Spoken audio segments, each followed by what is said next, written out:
This question is from NEET 2019 examination. Statement of the problem says a parallel plate capacitor of capacitance 20 microfarads. C की value इसमें 20 microfarads है. Is being charged by a voltage source whose potential is changing at the rate of 3 volts per second.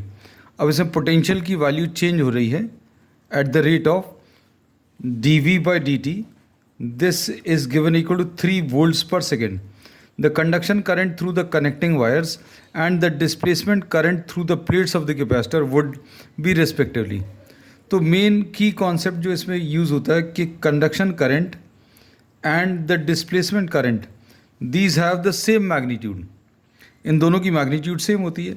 और ये अगर अभी हम लोग calculate करना तो करंट कैलकुलेट करने का तरीका I इज इक्वल टू, यहाँ पर लिख ले रहे हैं I is equal to d q by d t आएगा. इसमें d by d t of q की जगह अभी हम लोग c इंटू वी लिख सकते हैं.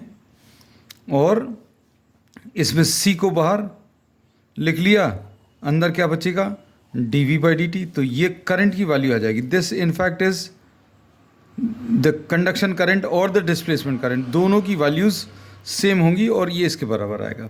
तो current is equal to c into D V by D T. C की value 20 into 10 to the power of -6 into ये c की वैल्यू रख ली D V by D T, ये 3 है तो ये कितना आ जाएगा 60 into 10 to the power of -6 amperes. मतलब करंट की वैल्यू यहाँ पर current will be equal to 60 micro amperes and this will be the conduction current as well as the displacement current. तो दोनों की वैल्यू सेम होंगी और ये 60 micro amperes and this is given in the second option.